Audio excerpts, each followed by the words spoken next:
Today we are ranking the 10 most iconic cars from movies, television, anime, and video games. Real, fictional, transforming robots.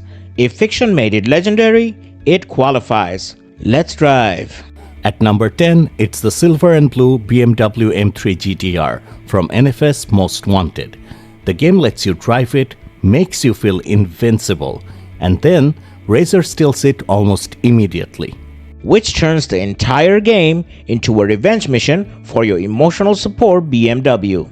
You didn't finish Most Wanted just to beat Razor. You finished it because nobody steals your car and gets away with it.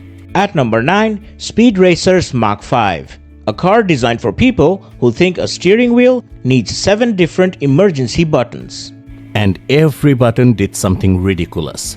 Deployable saw blades, underwater equipment, robotic scouts, and jumping mechanisms. This thing was basically a Swiss Army knife capable of highway speeds. The white body, red accents, and the giant number 5 remain instantly recognizable. Even people who never watched Speed Racer know this car and probably know they should never press the buttons casually. Number 8 is Takumi Fujiwara's Toyota Sprinter Trueno AE86 from Initial D. On paper, it's an old, lightweight hatchback used for tofu deliveries. In practice, it became the car that introduced an entire generation to drifting. Watching Takumi embarrass newer, more powerful machines on Mount Akina turned the humble AE86 into a global symbol of skill over horsepower. It also proved that the quietest person in the room is sometimes quietly calculating how to overtake you without spilling a cup of water. At number 7, we have the A-Team's customized GMC Vandura. Black and metallic gray, a red thick stripe, matching wheels, and a roof spoiler that has no business looking that good on a van.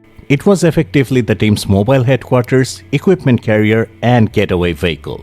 More importantly, it matched BA perfectly. Intimidating, practical, and impossible to ignore. Without the A-Team, it's a cargo van. With the A-Team, it's what happens when a toolbox develops attitude. Number 6 is James Bond's Aston Martin DB5, first introduced as his gadget-loaded car in Goldfinger.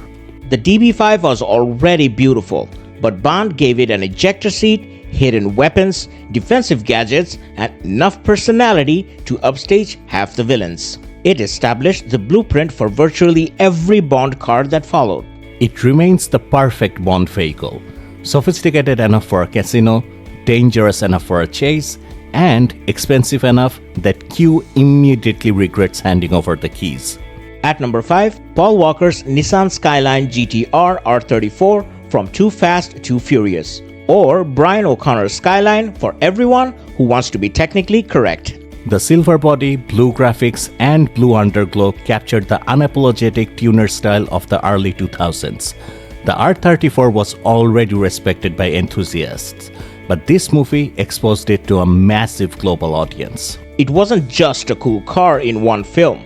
It became inseparable from Paul Walker, Brian O'Connor, and the era where every racing game needed neon lights immediately. Number 4 is Optimus Prime's Peterbilt 379 from the first live-action Transformers movie. That long-nosed truck with towering chrome exhausts and the red and blue flame paint gave Optimus a huge and commanding presence even before he transformed. Then he stood up, and suddenly the truck was an alien robot holding a sword. Most vehicles on this list are driven by iconic characters.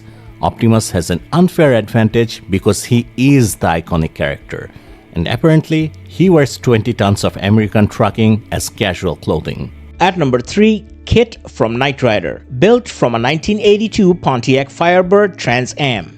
KITT wasn't simply transportation. He was intelligent, nearly indestructible, loaded with technology, and equipped with the patience required to work with Michael Knight every week. The black body, red scanner, and sarcastically calm voice made KITT a genuine character. Plenty of cars look cool. KITT, however, could save your life, criticize your decision-making, and then jump over a roadblock. At number 2, Doc Brown's DeLorean time machine from Back to the Future.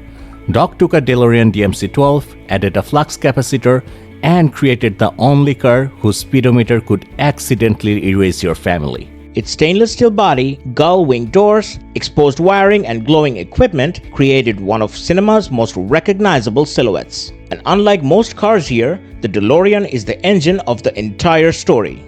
Once it reaches 88 miles per hour, the movie can go anywhere. 1955, 2015, or the Old West.